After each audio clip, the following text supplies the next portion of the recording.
anything? We're not, yeah, tester. My name is Thanda. Lovely, great. Ladies and gentlemen, welcome back to the Probing Podcast, a podcast where we cover raw, authentic stories with interesting people from all walks of life.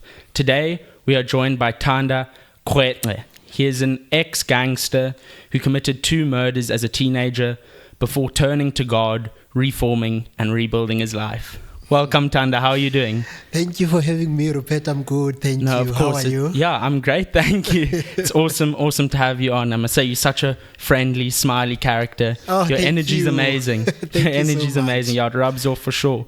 Thanda, I want to start off by where your life all started. Sure. In Crossroads, Nyanga. Yes. Can you chat to me a little bit about your upbringing, your family, Yes. and Nyanga?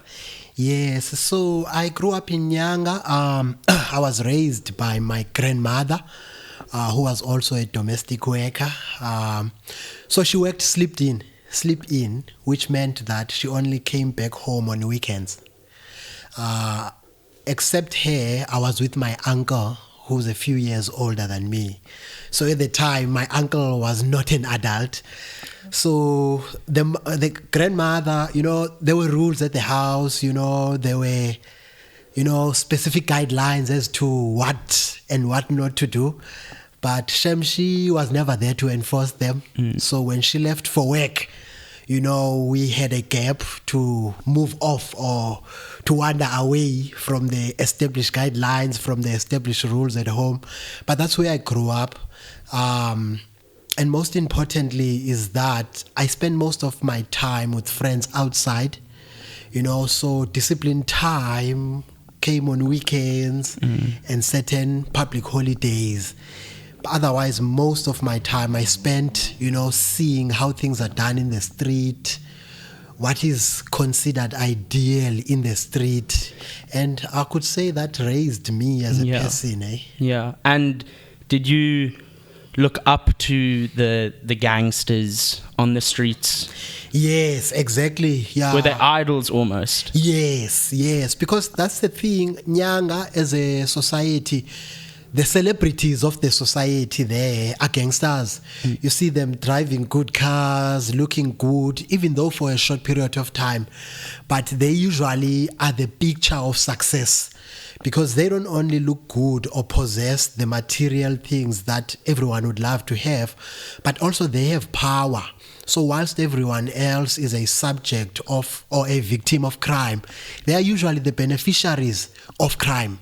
They are not victims. They do not go through the pain that everyone else is going through daily in the township as far as crime is concerned. They're enforcing that crime. Yes. And then, Yes, they benefit from it. Yeah. So they became the people, we generally looked up to, me and my peers.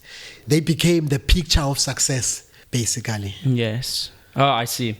And then from your story where things seem to have begun to go a bit downhill was obviously when you were 14 years of age and committed that first murder. Yes. Was it a gang-related murder? Was it...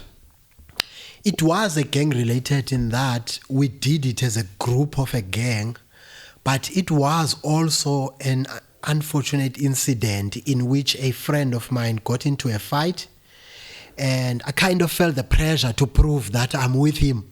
The pressure, when you're part of a gang, there's always that understanding that you touch one of us, you touch all of us. It's that brotherhood understanding, right? Yes. Okay. So I kind of had felt the pressure to stand up with him.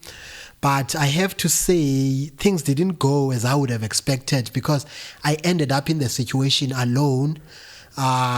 He went home, took out a knife, and I was like, where's mine? Like, I wanted to be with you. Like, that was my idea when I was asking, where's mine? I want to be with you. He gave his to me.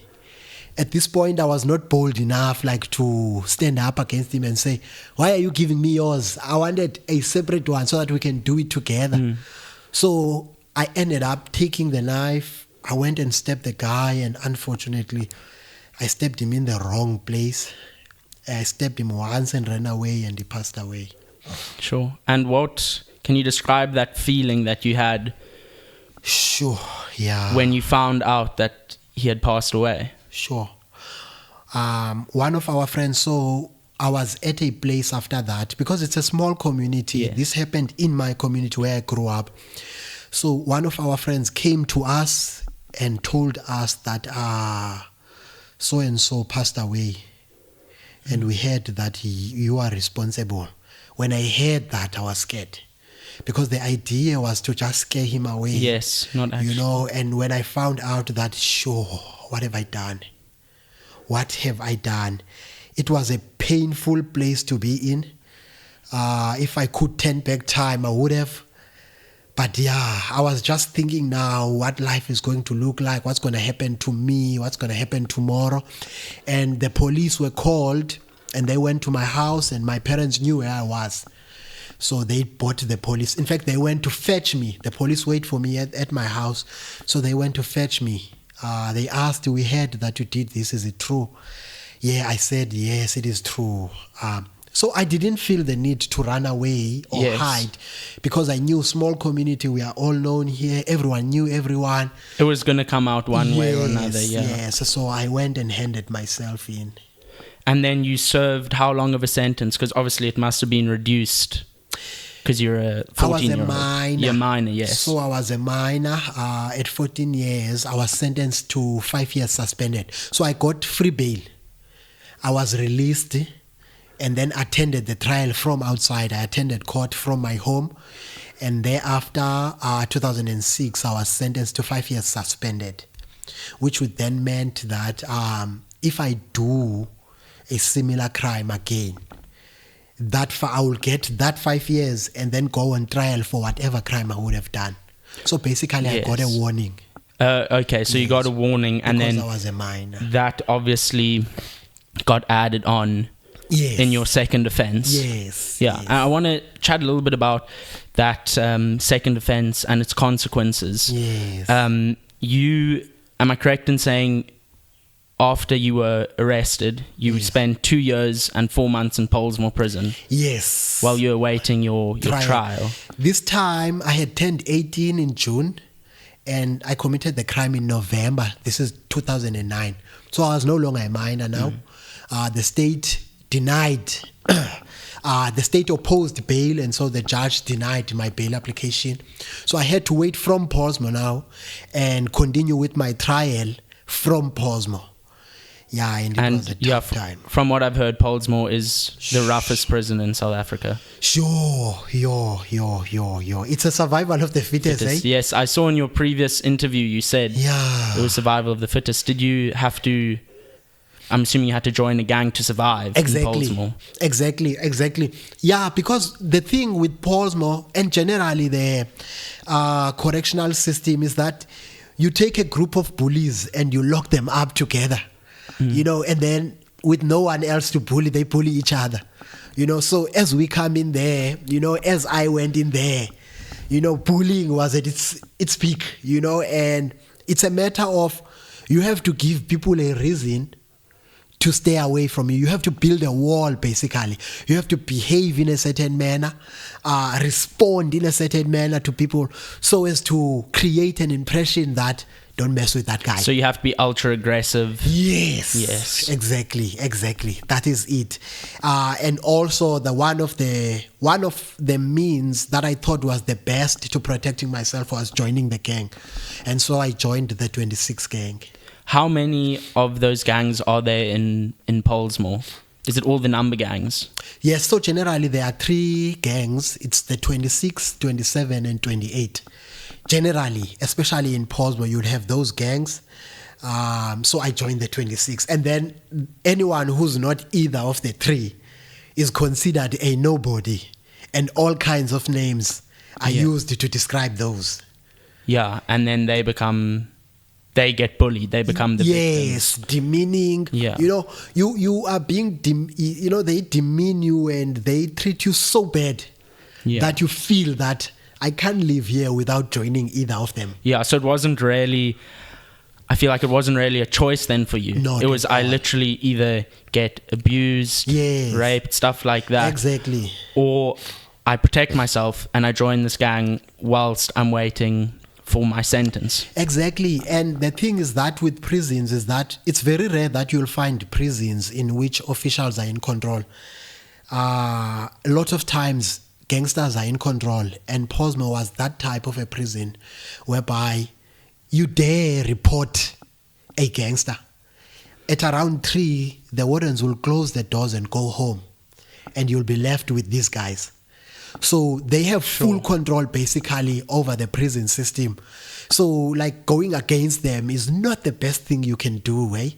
They usually leave one official to just check around, and his responsibility, everyone else is on standby. His responsibility is to call everyone else when things go bad. But yeah, the fact that you are left with them... The fact that the wardens check off and go home at 3 o'clock is... Exactly. It influences the atmosphere. No, I can imagine. And then you went, after your sentence, Yes. you went to Draenstein? Yes. So where is Draenstein? Yes, Draenstein. So it's also called Vitavanster. That is the prison where Madiba was released. Okay. Yes. So what happens is that Posmo and Gudud are admission prisons. They are responsible for keeping inmates for a temporary period whilst they are busy attending court. And then you've got prisons on the outskirts. So I Okay. was sentenced to 25 years imprisonment. So I was not going to go home like in the next few years. And then they send you to the prisons in the outskirts. So the first prison I was sent in was Draenstein, which is in Paarl. In Paarl? Yes. Okay. It's in Paarl. And was it there in Draenstein that you first encountered God? Yes. And the first thing that happened is that, remember, Posmo shaped my understanding of what prison is and what prison should look like. I understand that gangsters are in control, so I just need to be a gangster. In fact, after I got sentenced, my plan was that I'm just gonna grow into the ranks so as to make life in prison as much bearable as possible. But the first thing that happened when I went to Draenstein, I was standing in the door. So when you come to a cell, officials put you in a cell. And how you're going to get a place to sleep, what's going to happen with you is up to you and those that are inside. So it's not like those movies at all. You know the movies when they assign you to the cell, they let you in, you have your own bed, you have your... No. It's nothing like that. No, gangsters inside decide. Decide where you go. They decide. And generally they would come to you and first try to understand who you are in prison. So I went in, I stood, waited for someone to come and ask me who I am. At this stage, I'm part of the gang. So at this stage, I am something in my mind, and so I am worthy of some kind of an accommodation. A guy that was in Posmo with me, that was sentenced before me, shouted from a bed, and he was like, "Brother, look for a place to sleep. That thing doesn't work here." Oh. Yeah, which is the number. Yes. It was amazing because it meant that gangsters were not in control at the time in that prison. It meant that officials have worked so hard and did very well that they were suppressing gang activities inside prison. And of course, it was important for my perception going forward because remember, I had an understanding of Posmo. And so I looked for my place to sleep, and I quickly found out that, in fact, I was sleeping on top, and the guy that was sleeping under me was not a gang. That doesn't happen in prison. Gangsters get first preference over everything. Yes. And I was like, I'm not getting first preference. Yeah. I'm sleeping on the top bed and this guy is not even a gangster. So those are the type of things that were already influencing my mind. And about was it there in Draenstein that you encountered other inmates that were Christian that got you thinking about Christianity? Yeah, so one other thing about Draenstein is that they have opened their doors wide for the Lord Jesus. So anyone who went in there asking for an opportunity to preach Jesus to the inmates, they opened their doors. They had so much respect and reverence for the Lord Jesus. And that had an effect on the atmosphere inside. In fact, I had guys that were inmates that were sentenced before me coming to preach the gospel to me. And what is even more important is that even though I attended church before I went to prison, I heard the gospel for the first time, I knew about church. Yes, I knew about church. I knew that church is about serving God. But honestly, I didn't have an understanding of what it was actually about.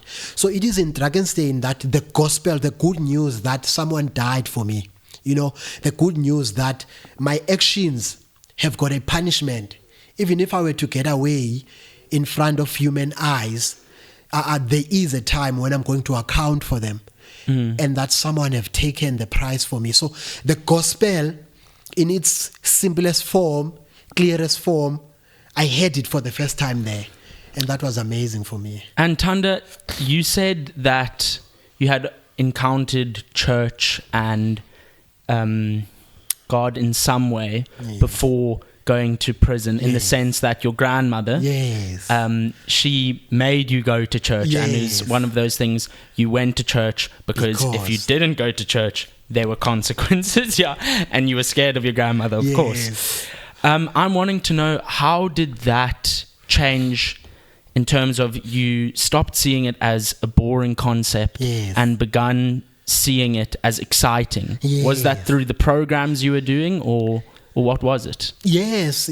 So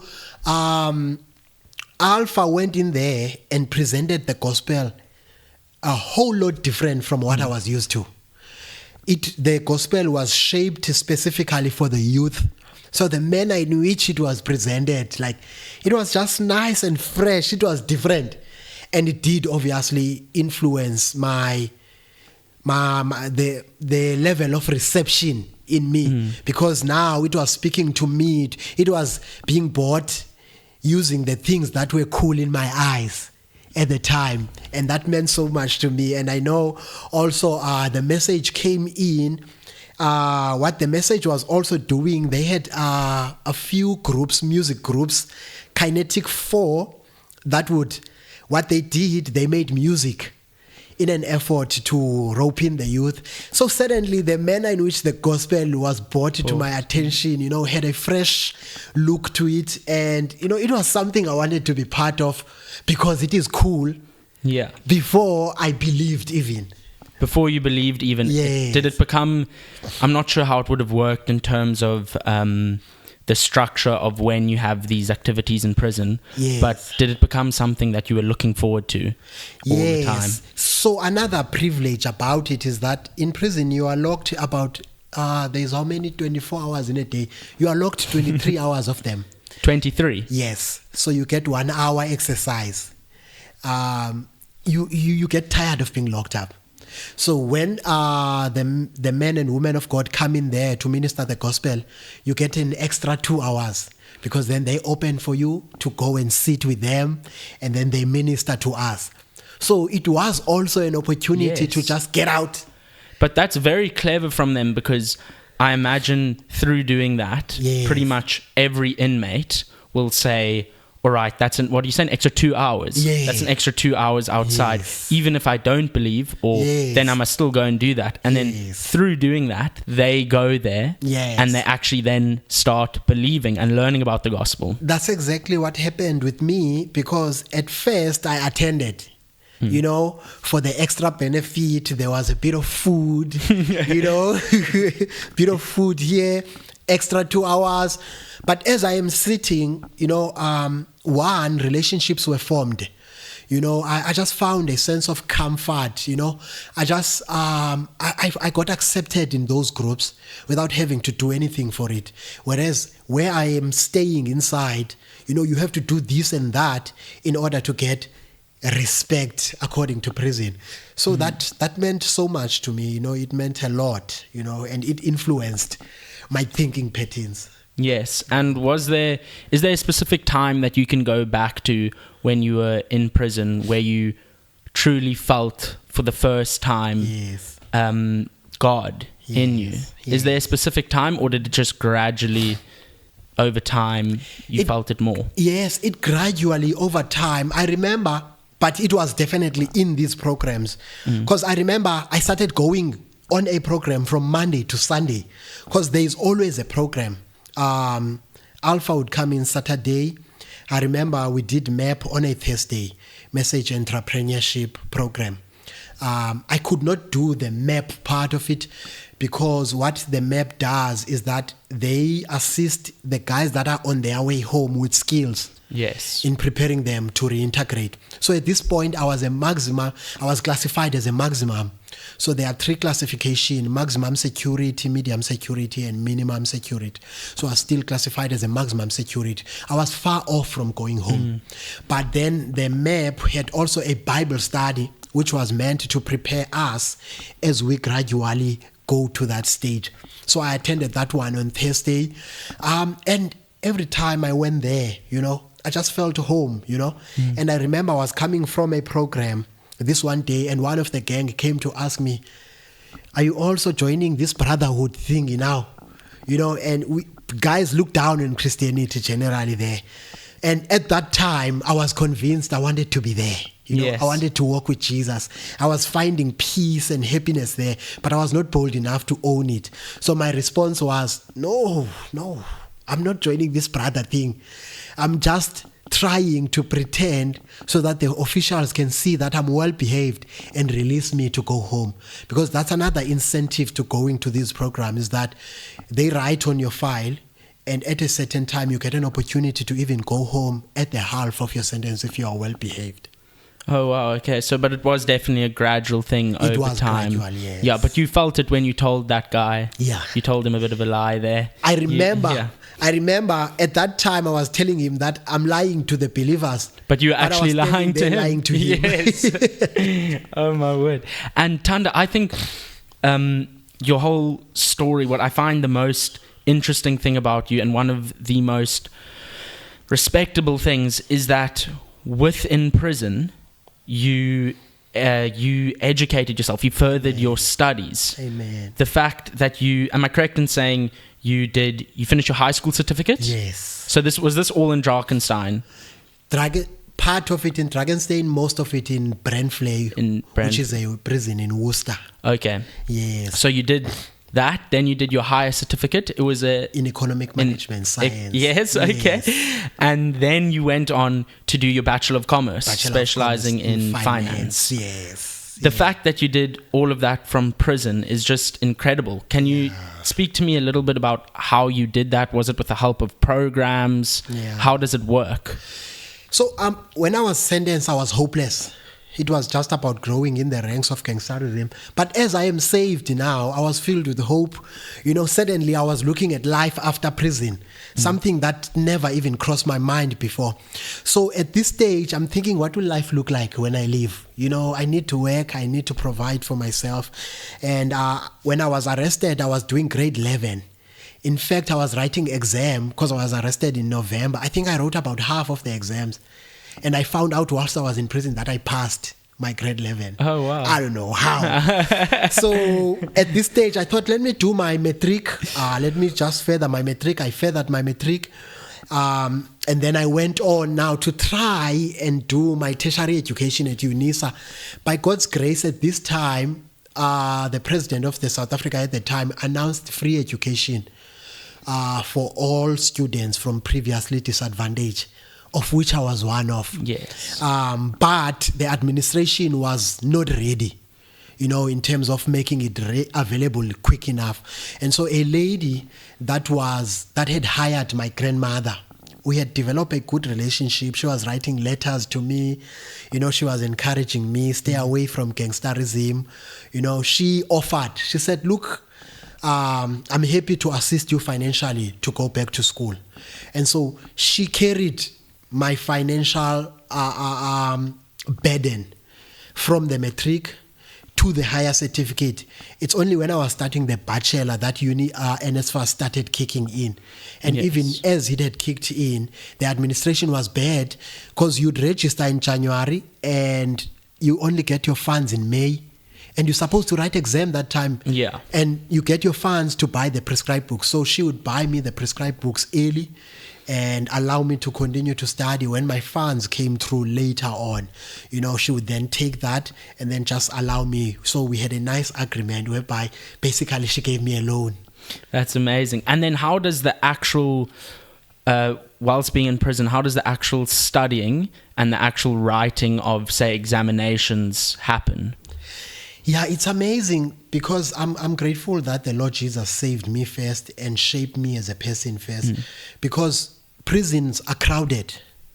So studying, like you can't, like you don't have that privilege of sitting somewhere alone and studying. You know, it's always noisy, it's always busy. But what happened was that UNISA sent invigilators when it came to exam time to come and watch us and make sure that we don't cheat. They brought the paper on the day, gave us the paper, watch that we don't cheat. As far as preparing for your exam, you just get your textbook. You have to find your way through the textbook. No lecture, nothing. You literally have to make sense of the textbook and be ready for an exam at a certain point. That's so hard. I mean, with no access to those lecture or the lecture videos, no access to tutorials, no access to anything like that. The fact that you can still do that. Even no access to past papers. I mean, I think when I'm studying, one of the most important things is practicing over past questions. Yes. Later on, when I did my bachelor course, UNISA then made a decision to get all of the incarcerated students housed in one prison, so that certain services can be made available. Oh, like the... Okay. Yes, part of which was access to a computer. That was helpful because now we could then go look for past exam papers and then do a bit of practicing. So later on, there was an assistance from UNISA and also from the TCS. And just, this is a bit of an off-topic question, but why did you choose finance? Yeah, that's a good one. So I first chose engineering because Bolan College had sponsored an engineering course for anyone there. So, but that engineering's hard, eh? It's hard. That engineering's a different level. At this stage, I enjoyed mathematics, but at this stage, I looked for a skill. I wanted a skill that I could go out there and use to make a living for myself. So engineering was available, I went for it. But what happened with engineering, it was structured in such a way that a certain group should pass in order for N2 to be sponsored. So N1, only 3 of us had passed. And that meant that we had to wait until enough had passed N1 before N2 can be sponsored. And very few were able to get through N1. So it was now not feasible for me. And then I decided, okay, as I was talking to Jenny, the lady that was offering to sponsor my studies, the next thing, because remember, my maximum, I can't go outside and go do some of the practicals that are required. Yes. So the next thing that came to my mind was that any business degree will do, because I just want to equip myself, because I also was preparing for a moment when I have a qualification but I can't be hired because of my criminal record. So in my mind, a business degree will equip me. Even if I don't get outside and be hired by someone, I will still be able to start something from scratch in order to feed myself. Yes. So ideally, I wanted a business degree. I loved finance because there was a little bit of maths.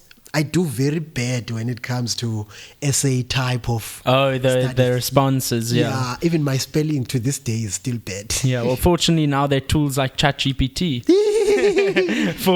to help the writing process. And now, Thanda, I want to speak about your adjustment to I don't want to call it real life, but because prison is still real life, but the real world type of thing. I have to agree with you. When were you released? 2022. 2022. Okay, so about 3 years ago. Yes. And what did you find when you came out of prison? The hardest things about adjusting to the world. To society, should I say? Sorry. Society. The privilege of staying in prison for so long, you have an opportunity to learn from others. So many would be released and they would come back like in 2 weeks, 1 week. It was so much of a norm that people will be released and then come back in an extremely short period of time. And if they don't come back, they'll die. So in my mind, as I was in prison, I knew that one of the reasons the guys came back or passed away is that they went back to the same communities they were in. And there's always pressure there because there's an expectation that you went to prison. Prison is kind of a graduation in the gangsterism. Yes, I've heard. Yeah. If you go to prison, you are expected to come back a 2.0 kind of a situation. So there's that pressure to prove yourself that I am a 2.0. So I knew that if I'm released, I can't go back there because I can't take that pressure. I was still weak to peer pressure, So I needed accommodation, and the Message Trust had a transitional house. What they did, they offered this house for guys that are coming out of prison that needs accommodation until they get on their feet. So I had an opportunity to go stay there, which was far away from Crossroad. It was in Mowbray. Yes. It was so helpful because I didn't have to worry about the roof. I didn't have to worry about the food. And I also didn't have to worry about proving myself to anyone because I was around new people that love God. Yeah. So there was no pressure for me to be a gangster of any sort. Yeah. And that was so helpful. So the Message Trust. Trust. Yeah. Thank you very much to the Message Trust for organizing this and putting us in contact. Yeah. I think it's absolutely amazing work that they do, and you're one of the many success stories. Yeah. And Thanda, what does your day-to-day life look like now?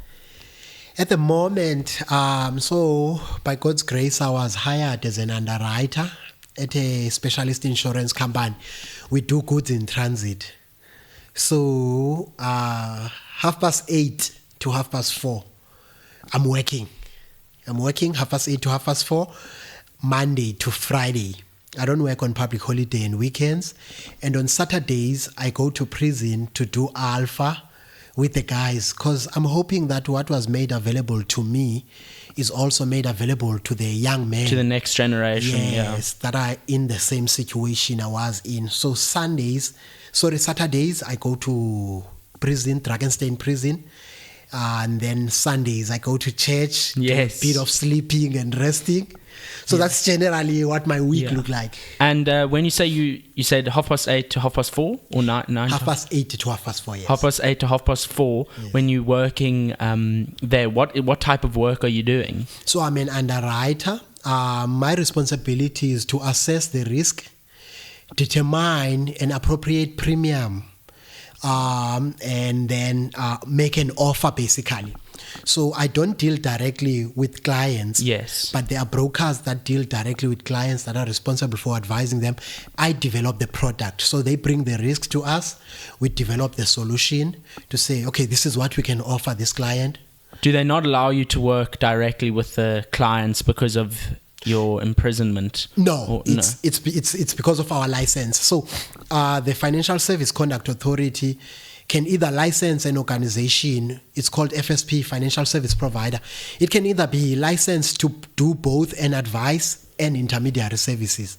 But we are only licensed to do intermediary services as an organization. Okay, as so an it's organization. Not limited to me. Yeah. We generally just develop the product and make it available to the brokers. And how did you go about landing that job? Because I mean, that's literally exactly what you would have wished for in terms of your applying, your studies, getting a job there, not having to go and sort something out yourself. How did you land that job?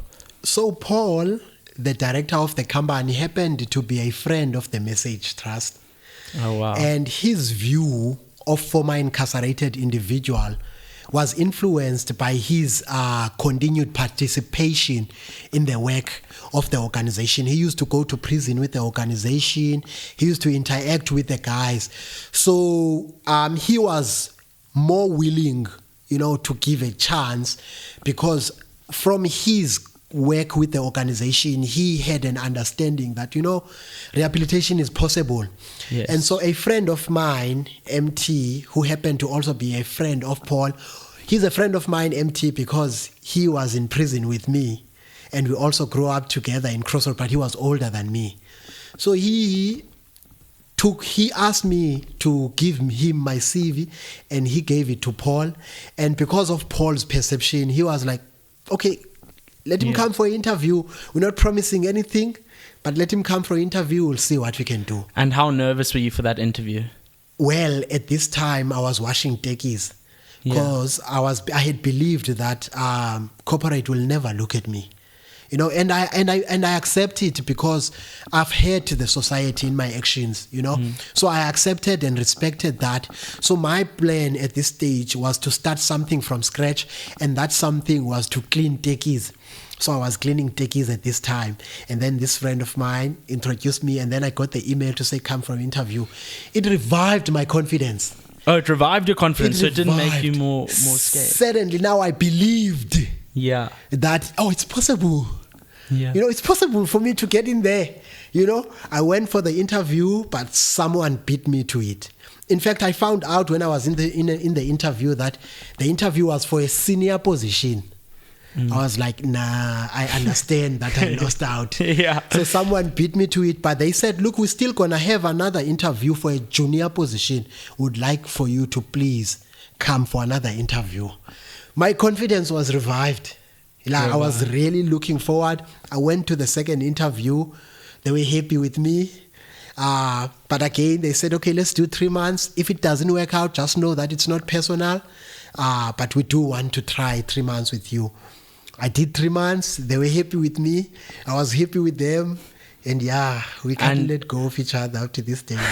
How emotional were you when you found out that you'd landed that job? Yo, brother. Yo. I have to say, I sat at a park in Mowbray after that, you know, after getting the offer, because I remember I went for an interview. The second interview was supposed to be an interview, but when I came, it was an offer. Wow. We like to offer this opportunity for 3 months. I'm like, what? I must say it, because at this point, I was down. I was down in that I didn't believe that I would work anywhere, but I was still fighting, you know, because I need to feed myself. I need to get on my 2 feet. So I was ready to go back to wash my shoes and just see how far I can go with that. But after that offer, hope was revived in me. You know, I believed that there is an opportunity out there for me, and I was ready to give it my best. I was ready, and I did, I did. I can imagine how much more that means to you, opposed to someone who's just, you know, had a privileged life. They come out, they land a job there. For you, the stakes are so much higher, what you're working for. So you'll say, you know what, I will stay here after hours. I will work as hard as I can. I will do everything in my power. That's exactly what I did. That's that mindset that you had to have. Yes, that's exactly what I did. And I was promoted to senior underwriter, and then I'm now promoted to underwriting manager. And this is within a period of 1 year and a few months of working there. So that's how much I worked, but also by God's grace, they recognize my hard work. And we're having a great time together. Sure. So you've climbed the ranks that quickly. So quick. God has been so kind. Yeah, he's been so kind. That's amazing. I almost can't believe it. You know what I mean? Me neither. It's absolutely incredible. It is. I've listened to, you know, so many podcasts. I've recorded podcasts with these motivational speakers and everything, but I haven't heard a story as inspiring as yours. Yeah, God has been so kind. Because you think sometimes there are opportunities, organizations like the Message Trust, Alpha, they work hard at assisting the guys that are coming out of prison to be ready for opportunities, and also making the community aware that there are people that are ready for opportunities. But sometimes even with opportunities in front of you, you get to find that personally you're not ready. Emotionally, you're not ready, and you make a mess of it. So I'm grateful to the Lord Jesus, like for each and every part of my journey, both the painful part and the exciting parts, because they all prepared me for these opportunities, and I'm just grateful. Sure. But that's like, I feel with all growth, just on what you were saying there, it's like you kind of, you have to throw yourself in the deep end, so to speak. Like everyone starts inexperienced in something. It's just through practice that you get experience and you gain more belief in yourself. Like you so clearly have now. Yeah. And Thanda, I think that's a lot of the stuff that I wanted to speak about. But one thing that's just come to my mind now, it's a bit off topic, is the COVID-19 pandemic in prison. Sure. Because I've never spoken to a prisoner that has been there during the COVID-19 pandemic. How much did it impact you? Sure. It was painful because death became like, I've never experienced death so close to me, actually. You'd hear that the guy that you were talking to next door has passed away. You'd see people being walked out of rooms. It was such a depressing moment, but it also meant that we were locked longer now than the 23 hours. Sometimes we didn't even get out. Sure. An effort, they had an impossible task. A task of social distancing in an overcrowded situation. It was just impossible, for them to manage. And people passed away. But I must say, it created opportunities for some of us, including myself, because I got a higher time with my laptop. So we were not allowed to sit with our laptops inside the rooms. There were rooms that we were taken into to do the laptop. And what happened was that if there is no exercise for everyone else, there were extra officials, that are now doing nothing. And so those officials would be allocated, go take the guys off the school, at least in the meantime, go take the guys off the sport. So we had a higher extra amount. Time there. Yes, with our studies. And it allowed us to do much more than what we could have done had there not been COVID. So it brought a lot of benefits, but it was gloomy. It was gloomy. It was a depressing point. Well, at least you can take the positive out of it, see the light in it. And that's very interesting. Now I know. But Thanda, where I want to end this podcast is by you almost giving advice to people in similar situations and that are faced with gangsterism. So the first thing I want to ask, right, it's a theoretical question. Say 14-year-old Thanda is standing in front of you right now before he's committed that first murder. What advice are you giving to him? What are you going to tell him? So first of all, I know that young man was driven by the desire to fit in, the desire to be accepted, the desire to be viewed as something. And unfortunately, I do not see him swimming against the current. I do not think I was bold enough to do that. So if I were to advise him, association, and that's something that I did a lot after having accepted the Lord Jesus. I knew that if I am amongst believers, I did not have to try hard, because Christianity is accepted here. So I can be nicely a Christian. Whereas I also noticed in prison, sometimes we were thrown in rooms that are ruled by gangsters. And being a Christian was hard, because everyone is frowning upon those type of things. The only things that are viewed now are gang-related activities. So I would advise that young man to be deliberate about his circle. Choose carefully who you get to have around you. Piggyback, like hold on to people that are bold enough to do the things that you are not bold enough to do. People that are trying to walk into the right direction, hold on to those. Because that association will eventually make you bold enough to go against the current. Yes, exactly. 100%. Exactly. I think that's where growth would have been. And also the trajectory would have been influenced to the correct direction had I done that. Yes.